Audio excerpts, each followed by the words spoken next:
Gol! Fez a finta, lá vai Romário, é gol!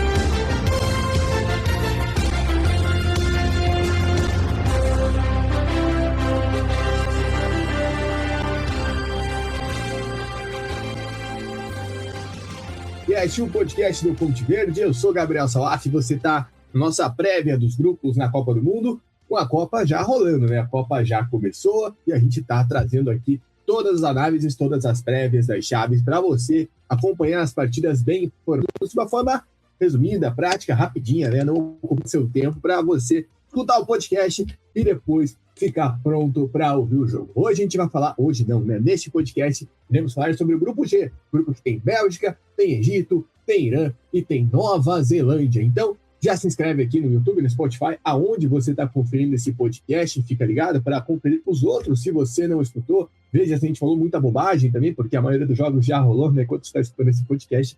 E, claro, os próximos daqui para frente. Também, se puder, apoia.se/Ponte com R$10 por mês, você ajuda a gente. Segue a gente nas nossas redes sociais também, @PonteVerde_. Muito importante para você estar conosco, sua participação, você interagindo conosco nas redes sociais e, claro, compartilhe o nosso podcast com os seus amigos. Então, passando esse papo todo, vamos começar falando sobre os grupos, né? Sobre as seleções que formam esse grupo, começando pela cabeça de chave, a seleção da Bélgica. A seleção da Bélgica que vem, né, com um ciclo que teve trocas de treinador, né, teve problema com os treinadores, né, a gente lembra que o Rudi Garcia chegou no ano passado, depois de um ciclo complicado com o Dominique Tedesco, teve briga com o Courtois, enfim, teve muita coisa, e a Bélgica chega, né, talvez na última dança aí da famosa geração belga, também com novatos, né, chegando, né, jogadores aí que podem fazer a diferença, e quem vai falar sobre a Bélgica é o John Hein. Ele traz aqui as informações dos belgas às vésperas dessa Copa do Mundo. Fale dessa estreia na Copa. Fale, John Hein. Agora, velha geração belga vem para mais uma Copa do Mundo, mas sem o mesmo brilho de outros tempos. Eles que vinham se arrastando em muitos momentos, acordaram nas eliminatórias para ficar em primeiro lugar no grupo. O começo foi meio turbulento, mas prevaleceu a qualidade e a Bélgica superou o País de Gales e a Macedônia do Norte para conquistar o primeiro lugar. De Bruyne foi o maestro do time e ajudou a equipe a ir para mais uma Copa seguida. E além do nosso De Bruninho, temos Courtois na meta, Tielemans no meio, junto do veterano Witsel, além dos atacantes Lukaku e Doku, que fez uma grande temporada, e o do Leandro Trossard, que também foi muito bem pelo Arsenal. Para a Copa, é um grupo bem acessível para os belgas passarem em primeiro lugar, com seleções de nível médio como o Egito e o Irã, além da nossa modesta Nova Zelândia. Então, se não houverem vacilos, essa primeira colocação estará bem garantida para os belgas. Vejamos se teremos a versão concentrada ou a mais distraída da geração belga. Pois é, a geração belga, como a gente falou, é uma geração que tem esses jogadores, né? Tem o De Bruyne, você vê que tem o Courtois, tem o Lukaku, tem o Trossard, né? Jogadores. O Doku vai para sua segunda Copa, ele que era uma novidade no garoto, aí você tem o Luke Bacchio, né? Hoje em dia mais mais veterano, né? Mas também com bastante jogos. Você tem o De Calatre, né? Mas tem novidades, né? Você tem o Fernando Esparto, você tem o Diego Moreira, mas ainda assim esse time concentra muito do que foi nas Copas anteriores, né? O Neuer na defesa, né? Você tem outros nomes, tem nomes como o De Bast, né? Que vem aí mais novo, né? Com 22 anos, enfim, são jogadores aí que estão se modelando, são jogadores aí que tem essa mescla interessante. Acho que a Bélgica, dos amistosos, talvez seja a seleção que mais empolgou, né? A gente lembra que a Bélgica ganhou da Croácia por 2-0 e goleou a Tunísia por 5-0, né? Então, vamos dizer assim, se for olhar os amistosos por alguma coisa, os amistosos belgas deixaram uma boa impressão.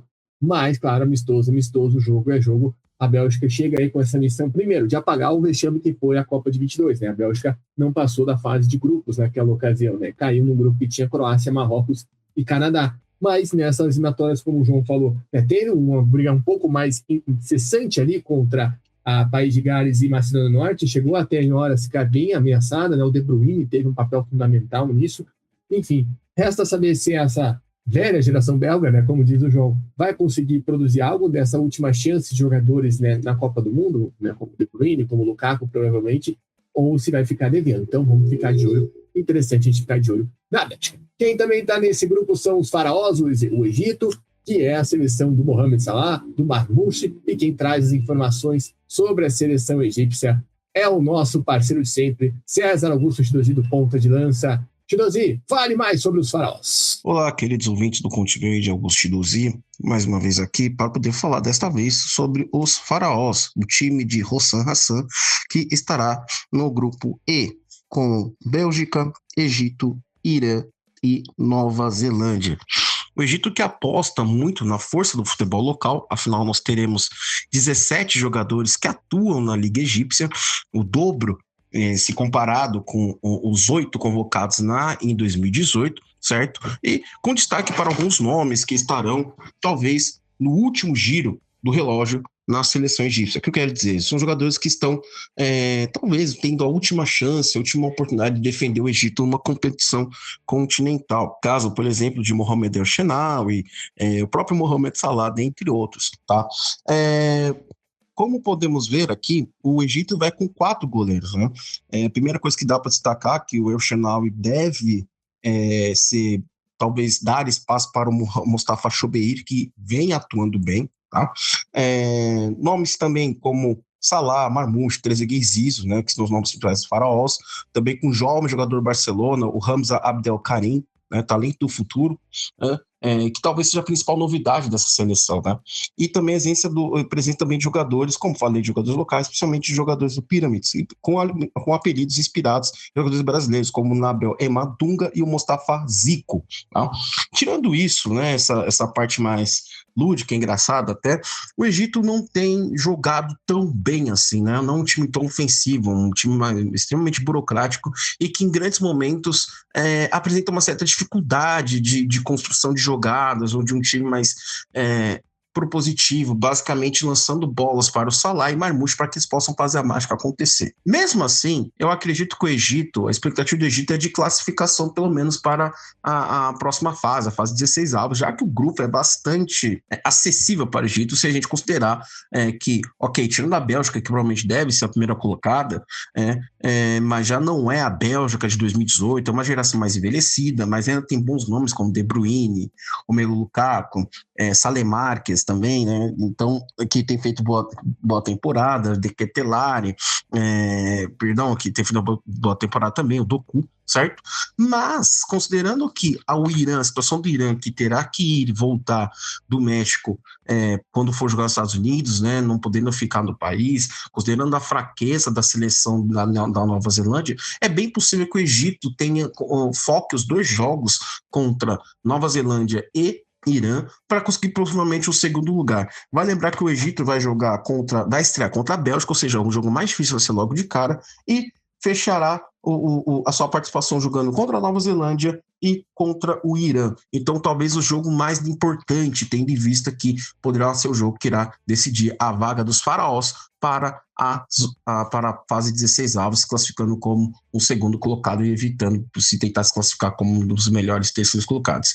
É isso, Gabriel e queridos ouvintes, até a próxima. A próxima, Chidozi, você volta aqui, ainda tem muito grupo com a seleção africana, mas é interessante isso que o Chidozi está falando, do Egito buscar essa classificação, porque o Egito é uma seleção que nunca venceu na história das eliminatórias, né, da Copa do Mundo. Perdão, o Egito não tem uma vitória para chamar de sua em Copa. Então, claramente, é uma oportunidade muito grande, talvez não na primeira rodada contra a Bélgica, mas nos jogos, né, contra Irã e contra Nova Zelândia, tem essa possibilidade. Claro, a gente agradece muito aos deuses do futebol, porque o Salah está inteiro para essa Copa do Mundo, é um ponto muito importante para a gente destacar, né? O Salah, que na última Copa em 18 chegou com toda aquela questão de lesão, era um Salah mais completo do que o que temos agora, mas vai jogar a Copa do Mundo inteiro, pode ser um diferencial, né? A seleção do Hassan Hassan é diferente da do Rui Vicente, né? Que ficou ali pouco tempo no comando após a não classificação em 2022, então o Egito tem esses potenciais, o Egito é uma seleção que pode apresentar esses diferenciais que a gente pode ficar de olho.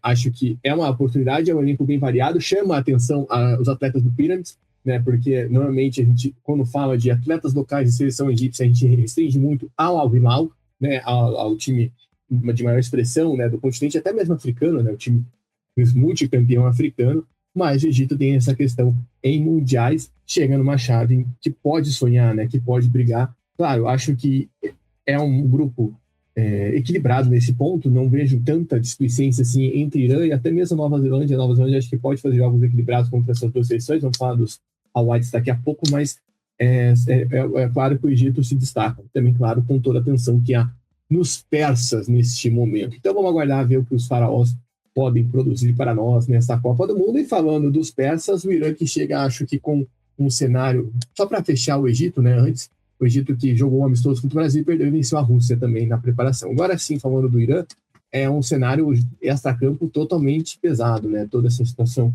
do conflito com os Estados Unidos, né, tudo aquilo que a seleção iraniana passou, né, e está passando, né, querendo ou não, o Irã não está podendo ficar nos Estados Unidos para fazer sua preparação, o jogador tem que, nos jogos eles vão para o lugar da partida e voltam imediatamente para Tijuana, né, que é no México, lá de fronteira.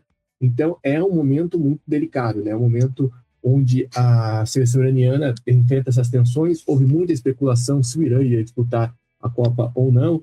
Teve até dá para dizer, ameaças do presidente norte-americano Donald Trump, né, falando que não garantia a segurança de ninguém, um negócio completamente fora do cabível, né, um presidente da nação da Copa falar isso, mas enfim, são coisas assim que fogem do nosso controle e infelizmente a gente não gostaria, deveriam estar no controle da FIFA, mas a FIFA lava as mãos.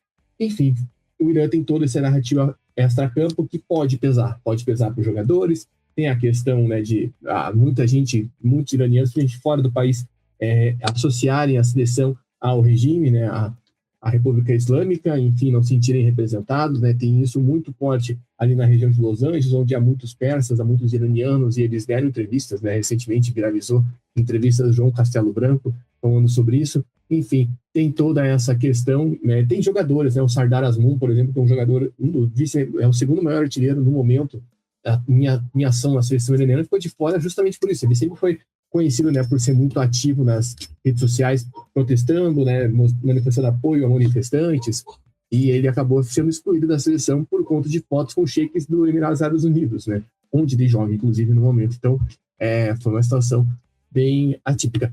Falando de campo agora, enfim, o Irã, acho que ele chega num momento diferente das outras Copas, né? Claro, é uma última dança, podemos dizer assim, daquela geração que chegou em 2018, que sempre a gente fica esperando muito, né? Você tem o Taremi, você tem também, deveria ter o Sardar Azmoun, você tem o Jahanbakhsh, né? Que o Jahanbakhsh ainda tem 32 anos, mas já chega em outro momento na carreira, né? Que se destacou por muito tempo no Brighton, agora está no futebol belga.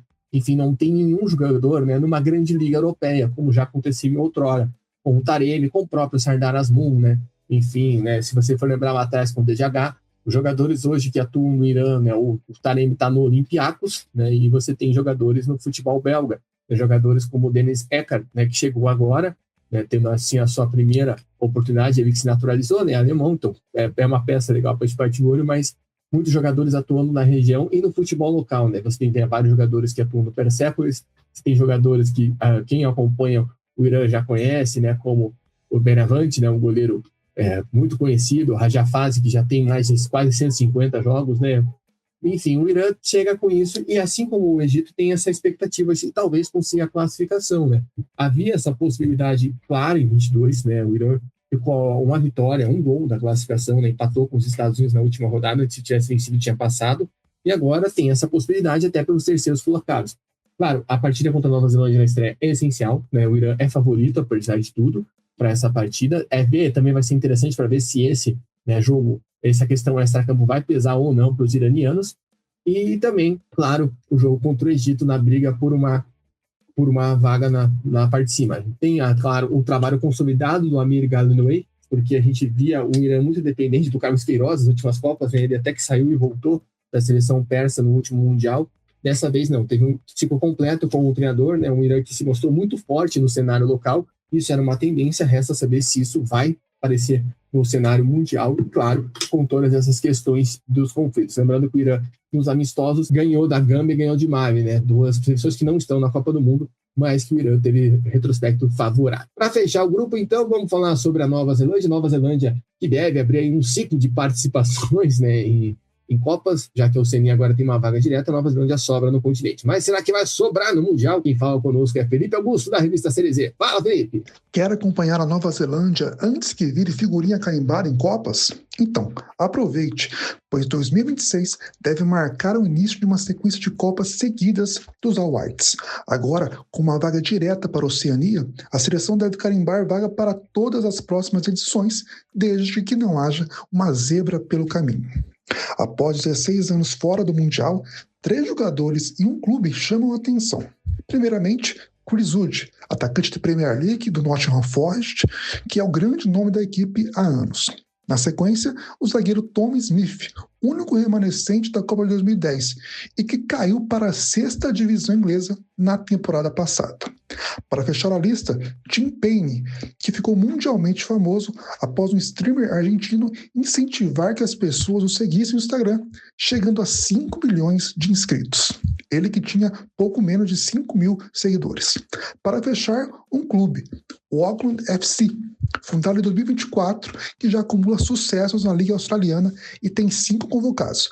Além disso, deve ser peça frequente em mundiais de clube, já que disputa com o time B a UFC Pro League, a Liga Profissional da Oceania. A Nova Zelândia até que não caiu em um grupo tão forte, mas ainda está abaixo das demais seleções.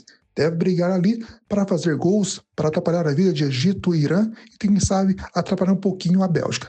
Mas a tendência é de lanterna no grupo. Exato, a tendência da Nova Zelândia é justamente de ser lanterna, né? A gente não... Claro, eu acho que não é um cenário tão desequilibrado, não coloco a Nova Zelândia como saco de pancadas, acho que, querendo ou não, o amistoso com a Inglaterra mostrou isso, mas tem, claro, goleada só que da pro Haiti, né? Que são 2 pesos das 2 moedas. Acho que os 2 primeiros jogos, dependendo de como a Nova Zelândia entrar em campo contra a Irã e contra o Egito, vão ditar isso. Mas fica o destaque, né? O Chris Wood, só para completar o que o João falou, né? Do Tom Smith, que joga na 6ª divisão inglesa agora, também estava naquela Copa de 2010, ainda jovenzinho, né? Ele que estava no banco de reserva com 18 anos, hoje ele viveu um dos melhores momentos da sua carreira. E o Chris Wood tem uma média de 1 gol a cada 2 jogos pela seleção da Nova Zelândia. É muito gol. Tem outros jogadores que quem acompanhou o Ponte Verde ao longo do ciclo, né, sabe que dá para esperar muita coisa. O Costa Barbarouses, que é um atacante que aparece bastante, com bastante frequência, né? Um jogador aqui que a gente tem um carinho especial. O Liberato Kakati, que é um lateral esquerdo muito bom, que foi eleito o melhor jogador da Copa das Nações da Oceania. Você vai dizer que não é muita coisa. Claro que não é muita coisa, mas é um jogador que tem muito destaque. Ele joga no Wrexham, né, da Championship, um jogador que dá para a gente ficar de olho. Tem o Max Bow, que joga no futebol dos Estados Unidos já faz algum tempo, né, jogador também de destaque da seleção neozelandesa. Enfim, tem jogadores que a gente viu, né, tem o Ben Old, do Saint-Étienne, você também tem o Ben Wayne, que é um cara que também joga na 2ª divisão inglesa, que ganhou mais espaço, até por conta do Chris Wood ser poupado em algumas convocações. Enfim, é um time interessante, dá para dizer assim, claro, ainda está abaixo, seria uma surpresa se conseguisse passar, né, comandado ali pelo Dennis Beasley, mas é uma seleção que não está num grupo tão dispareio, assim, não está num grupo tão, não acho que não coloca numa seleção como se fosse por assalto, digamos assim. Lembrando que a última vez que a Nova Zelândia jogou uma Copa do Mundo, ela caiu, mas sem perder, né? Ela empatou os 3 jogos contra a Nova Zelândia, Paraguai, contra a Itália, Paraguai e Eslováquia, perdão, e assim como o Egito nunca ganhou um jogo de Copa do Mundo, né? Então tem esse peso aí, talvez a gente vai ter o duelo ali, né? Quando tivermos Nova Zelândia e Egito, vai ser o duelo de 2 seleções que nunca ganharam um jogo de Copa. É claro, uma jogou 3 Copas do Mundo, que é o Egito, outra a Nova Zelândia, que jogou 2, né, em 82, que caiu no grupo do Brasil, inclusive, e em 2010, né, por mais que não tenha perdido nenhuma partida, também não ganhou. Enfim, tem esses detalhes dos Whites, mas, claro, é uma seleção mais inferior. Acho que nos nossos palpites dá para ir na lógica, né, do que o pessoal falou. A Bélgica favoritaça para ser a vida do grupo, você tem a seleção do Egito, né, até por conta das peças individuais, como o Marmouche e como o Salah, cotada para ser segunda, é o que a gente espera, claro, tem que esperar a bola rolar. O Irã, com chances até por enfrentar a Nova Zelândia de fazer saldo e brigar por uma 3ª colocação, esse é o ponto que pode acontecer, a Nova Zelândia ficando atrás, mas como a gente está vendo nesse Mundial, tudo pode ser possível. Enfim, a gente agradece você que conferiu essa prévia do Grupo G, deixa aqui nos comentários se você concorda, discorda, enfim, segue a gente nas redes sociais, @ContiVerdeOnline, compartilhe o podcast com os amigos que estão acompanhando a Copa do Mundo com você, e claro, se puder, apoia.se/ContiVerde com R$10 mesmo, você ajuda a gente, claro, se inscreve aqui no Spotify e no YouTube para conferir os próximos podcasts, para seguir se atualizando conosco sobre essa. ContiVerde Caminho da Copa passa por aqui, até o próximo podcast.